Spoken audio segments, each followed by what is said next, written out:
Welcome to Texas Today. I'm Kristin Dickerson. Today we are taking you west on a cattle drive to experience life as a real cowboy.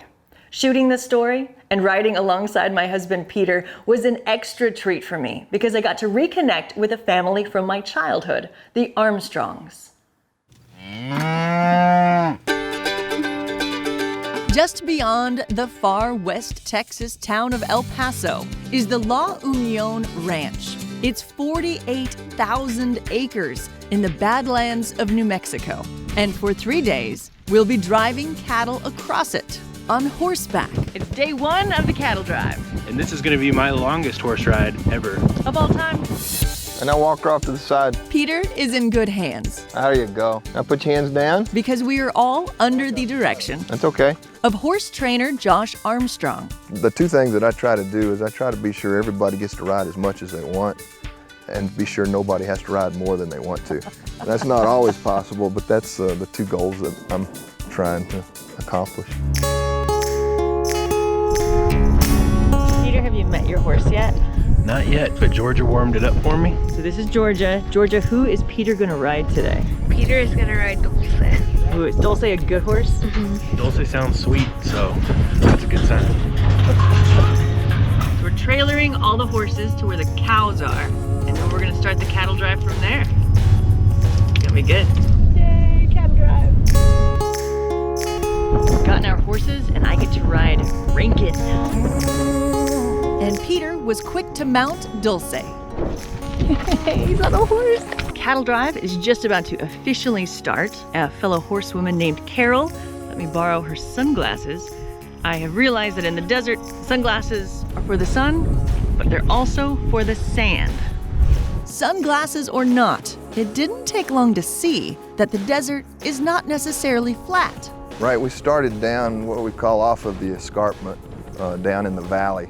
And we drove the cattle. We found a break in the escarpment, so basically a cliff. And the cattle don't want to go up it, and I don't want to go up it. But we found a break in it where there was a road, so we pushed the cattle around the end of that escarpment and up the road. Once we got up the road, then it was more flat. And well, basically the cattle, they go towards one another and they go away from other beings. All right, we're gonna try to take them straight towards Mario. And so they're naturally scared of a man on horseback. So we position ourselves as if we were fence posts and create a virtual fence to hold the cattle in one group. And so when we're moving them, we can work with them a little bit on where exactly they go as long as they end up at our goal. But it's pretty critical that we keep them together.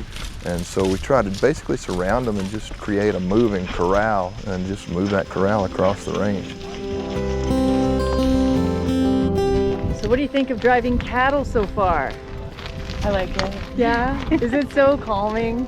It is. And I think there's a lot of benefits to learning how to communicate with horses and cattle that people who even aren't going to do it on a daily basis, they're still going to be able to use some of those concepts in their relationships with human beings. Let's talk about horses. I learned to ride from you when I was, 8 years old, and rode every single day competitively and was just obsessed with it and loved it. So getting on the horses out here that you've provided, they're such good horses. Would you tell me a little bit about your expertise and what you bring to the table? Well, I've trained reining horses for my whole life, and a lot of these horses are horses that my dad's bred and raised. They're some of the best horses in the world. They've got the kind of mind to work with you, the kind of athleticism. Could you tell me a little bit about the horse that I was on? Rankin's Reminick, that's my dad's horse. He's a horse that I trained as a 2- and 3-year-old and showed in the reining futurity. He was been in the top 10 in the nation several times. He's a good horse. We get a lot of use out of him in showing him and using him on the ranch and using him with guests. So how's your real life riding lesson? It's going well. Peter has had a wonderful time. This is the longest he's ever been on a horse, which is more than 2 hours. You told me we were going on a cattle drive, and I was just like, all right. Because I didn't necessarily ask you. I think you've been waiting for this opportunity a long time. In your professional opinion, how did he do? He came in on the same side he went out on, so I'd call that a success. You kind of get used to it, but then once you get off the horse, everything kind of feels a little jelly. No, he's very game and follows instructions well. So yeah, we're glad he's here. I had a lot of fun. You kind of helped push me out of my comfort zone a little bit to try something new, and I'm glad you did. I'm not in trouble anymore? No, you're not in trouble. Some good looking braid. Josh, are you the designated hair person? It depends on what mood she's in. I should not be surprised that your children are outstanding horsemen and horsewomen. What's it like for you seeing them out here just doing so well? Yeah, it's a special blessing to have your kids interested in the same thing you're interested in. Ed, how long have you been riding horses? Ever since I was 1 or 2. And how old are you now? 8, about to turn 9. All right. Can you put that on? Let me give you a leg. My kids have some interest that I really don't share, but other than by the fact that they are interested in them. Uno, dos, boom. But the horses and cattle, all 3 of my kids enjoy them, and that's probably the most fulfilling part of it for me. The horse that I've been riding, his name's Gringo. He's a nice horse. He's a nice roping pony. He likes to run a lot. He's a fast horse. I mean, it was really helpful for me because they were so comfortable. Everyone's so comfortable that it's like, I can look around and say, okay, everything's under control. Like, just put me at ease a lot. And realizing I grew up a very different way, it's second nature to them. So I was watching them the most, probably trying to pick up on little tips and stuff and what they were up to. Day 1 is just about done. Josh, how did we do? Well, I think we may have left one out there, but I think we got here with 95% of the herd. Success in my book. We made it. And that one missing cow made it too. She wandered in later that night on her own. Didn't even need our help. We, however, did need help. We just got back to camp and our tent is not in the same shape as it was this morning. The wind was a bit of a factor. Better? Trusty Coleman hasn't let us down yet. Come on, Coleman. Now we get to hang out and enjoy the campsite. How we coming there, Chief? About ready? At an Armstrong cattle drive, each meal is a feast. Your burger game looks strong. Prepared by Josh's wife, Linda, and his parents, Rusty and Dr. Joe Armstrong. We're gonna make biscuits here in a few minutes. Good morning. Hello, Miss Georgia. What we'll get the biscuits mixed up, and then we'll put them in the Dutch oven. Rusty, does this look about the right thickness for that? Dr. Armstrong, how important is Rusty in the success of all you do? Rusty is my success. Without her, none of us would be here. There's no telling where I would be. She is my rock and my love. She's stuck with me through thick and thin for a long time. The work starts well before sunup with cowboy coffee. Well, cowboy coffee is just what it is. It's not like you get at Starbucks or other places like that. The secret ingredients are water, fire, and Folgers. But basically what we do is we get the pot boiling and put the coffee in it and let it boil a little while and set it off and let the ground settle as much as they can. And then we drink the real coffee. So you may have to use your teeth to filter it all out, but it works good. It still sure tastes good.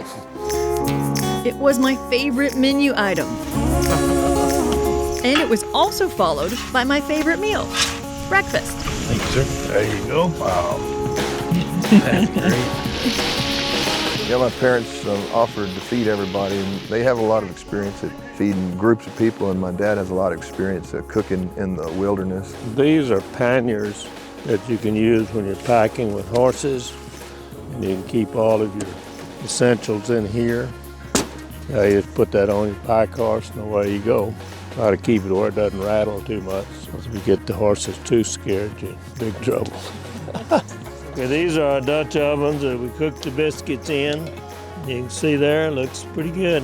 I think that's a big part of it. I know I'm happier when I'm well fed. Okay, I want everybody who would like to crack eggs to come grab eggs and crack them on the grill, and then we'll stir them up. Do you think that food tastes better when you're out in the desert? It sure seems to. My kids, they always talk about things that Papa Joe has cooked in the wilderness. Rusty, we're ready, dear. That's the New Mexico special green chili. Get what you want, but not more than you need. There was a guy that was trick roping and I wanted to be able to do it. It's kind of hard. Here's an old cowboy song. The nightlife here on a cattle drive is as much fun as the daytime life. Tell me what it is like here once the sun kind of starts going down. We really feel like we're the only people on earth out here. We do have a train depot a few miles away, and we can see the lights from that. And we can see the glow of the city of El Paso, but we really feel remote, and I think it helps people kind of come together a little bit more. You picked a fine time to leave me loose. My favorite part of the cattle drive, I mean, I've loved the horse part and being close to the cattle and everyone that we've met, but I've really loved just sitting around the campfire talking to a man that I have respected since I was tiny, and that's Dr. Armstrong. What do you think people can gain from spending time outdoors sitting on a horse for a couple days? Well, one, it's so much easier to see what's around you when you're on a horse than when you're walking on foot and you're having to watch where you're going. So you see nature from a whole different perspective. And then you realize that that horse is taking care of you. And you've got to take care of him in order that he can take care of you properly.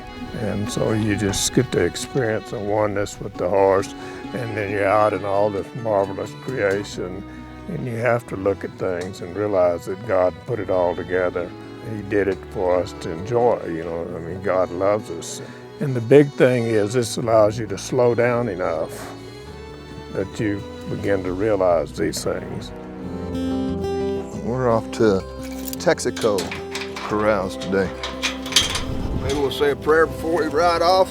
God, we thank you for the pretty morning. Thanks for the good breakfast. We thank you for the good horses and riders and cattle we have.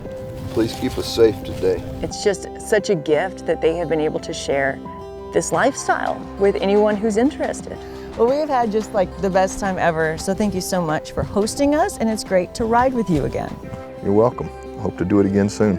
To join one of the Armstrong's cattle drives, check out their website, armstrongequine.com.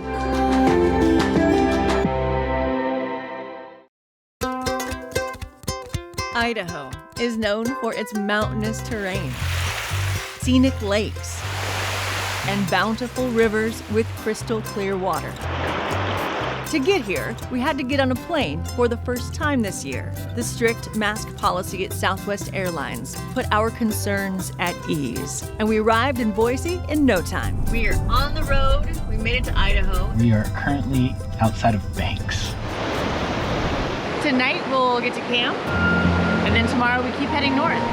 It's pretty enough to stop every mile. Just one day into this adventure in the great outdoors, and nature was already having its way with me. This is super relaxing, bringing a sense of calm. The sound of flowing water, the smell of pine needles being warmed up by the sun. Our first official stop is an Idaho favorite, Redfish Lake. Along with its crystal blue water and white sandy beaches, is a view of the Sawtooth Mountains. Just a few miles north, we started to notice Idaho's diversity in terrain. The Salmon River flowed next to a field of grazing cattle near the town of Stanley. We followed this river to our first camping spot, Dead Man Hole Recreation Site. Welcome to our tent. This was a beautiful view to wake up to this morning. At one point, we had this whole place to ourselves. Cheers. With never-ending views of the mountains. It just keeps going. There's no city, there's no anything, it's just wilderness. Idaho is a perfect destination for RVers and outdoor enthusiasts of any activity level. It's adventure time. We rented some bicycles and we're about to do the Hiawatha Bike Trail. The route of the Hiawatha is a 15-mile-long path through the Bitterroot Mountains. So the ride just began and the views are outstanding. We're riding on a former railroad route that began service in 1909. Right behind you. You having a good time? Having a great time. Nice, smooth, downhill. The journey takes us through 10 tunnels The longest is 1.6 miles in the dark. So each tunnel's been a little different. Some are mostly concrete or entirely concrete. This one, it looks like it's all rock. These are my favorite. And we made it! During a pit stop, come here, little buddy, we got to meet one of the locals, likely looking for snacks. The Hiawatha also has 7 sky-high trestle bridges. What do you think of this bridge, Peter? I'm gonna stay in the middle. He's not a fan of heights. That's a long way down. This is Peter trying to take a picture without having to look over the edge. I'm proud of you. But I'm scared, I just don't want to drop it. You're very brave. Fortunately, this adventure is a one-way trip. After riding downhill 15 miles, a shuttle bus brought us back to the top of the mountain to get our car. Idaho is known for its wild huckleberries. We devoured many, and in multiple forms. Huckleberry lattes, a huckleberry hand pie, huckleberry ice cream with espresso on top, and countless huckleberry milkshakes at all hours. What time is it? It's 9:30. In the morning? No matter how far we travel, we're often reminded that we're never far away from the Lone Star State. Peter just noticed something awesome about our Idaho rental car.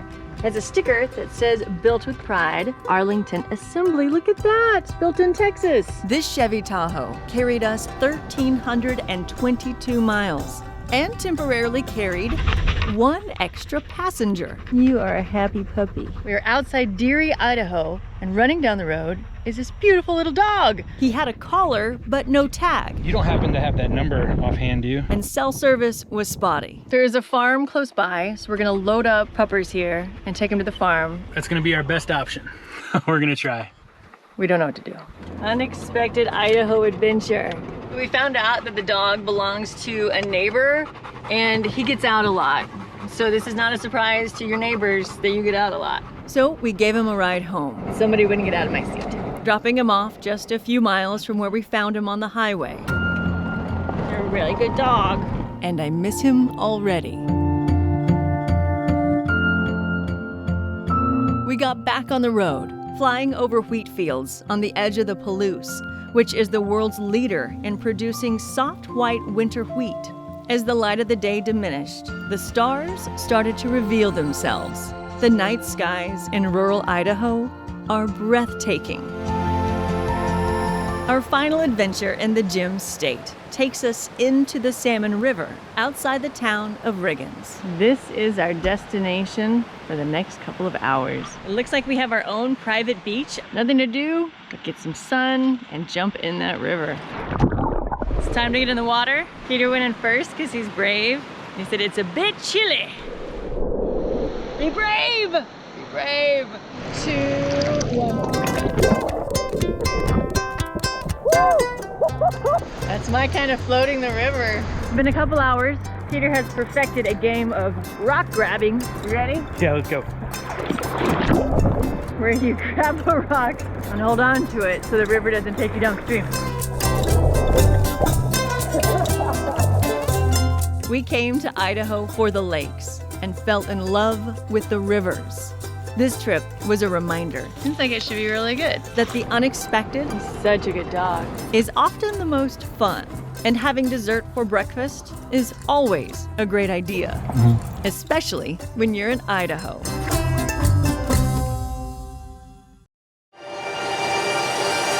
West Magnolia Avenue is home to many friends of Texas Today, from glass blowing at Seneca Studios to baking bread at Great Harvest. A recent addition to Fort Worth's near South Side community is Hotel Revel, right off Magnolia. Welcome to Hotel Revel, the one-of-a-kind boutique hotel here in Fort Worth, and we appreciate you checking out what's going on in Funkytown. Owner Trey Neville has poured his soul into creating this unique hotel experience, starting with the architecture.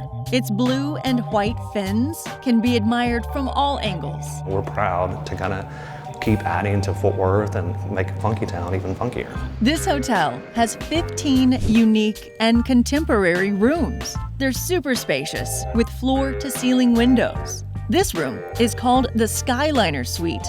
Across the hall on the 3rd floor is the Chateau Suite. I could have roller skated through this place. And it has an outdoor balcony in case you need even more space. Next door in 306, the Rocket Room has adult-sized bunk beds.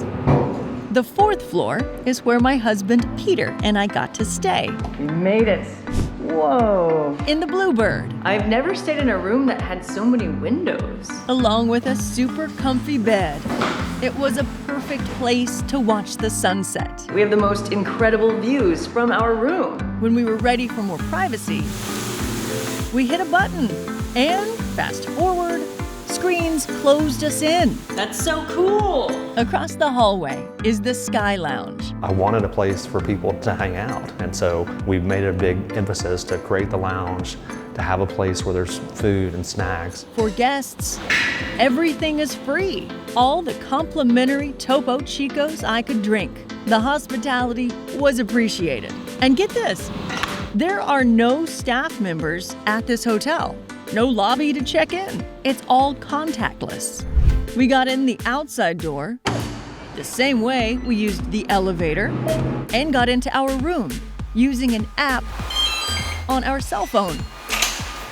For dinner, Magnolia Avenue has a lot to offer. We chose the Flying Carpet Turkish Cafe. Its old world ambiance, It's so pretty. matched the warmth of its owner, Chef Jibrail Dimitash. So what is this? It's in the gyro, doner kebab. In this cozy kitchen, Tomato sauce and all together. he and his team prepare classic recipes from his homeland of Malatya, Turkey. We serve it in the rice. So we came to actually get to-go food, but fell in love with the place in like a minute. So we're staying for dinner. We started with cardamom-scented Turkish coffee, mixed hors d'oeuvres including hummus and baba ganoush, and a variety of meats from the grill. For dessert, kunefe. It's made of sweet cheese surrounded by dough and fried, then topped with hot syrup and pistachios. Thank you very much, and thank you. Enjoy it. All the flavors were so concentrated. The food was out of this world. The next morning, inside Hotel Revel, So we just woke up and it's storming outside, and this is the best place to be to watch a storm because it is all around us. Can I have a bite of your apple? it was an enchanting way to start our day. Our final stop on Magnolia is Avoca Coffee Roasters. It's a caffeine lover's paradise. This is a paper-filtered pour-over. In their coffee lab, we met General Manager Peter Gilliland. You look great, Peter. Cool, thank you. What is it about your coffee that makes it so delicious? It's been artisanally roasted. And I'm going to tamp it down. Now I have an even pot. The people put in their efforts into the taste and quality. This is a compressed shot of hot water and coffee. The sourcing of beans, it's all very meticulous. You know, the timing and extraction, all these things come into play. A lot of pride and passion go into that. Do you feel a good sense of community here when you come to work?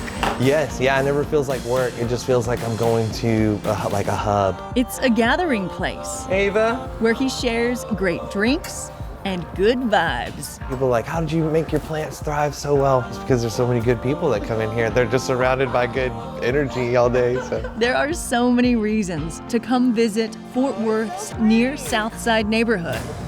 That is some love right there, Peter. It's filled with nice people I love to cook and enjoy. working really hard Every day coming early, we making it fresh. to help their community thrive.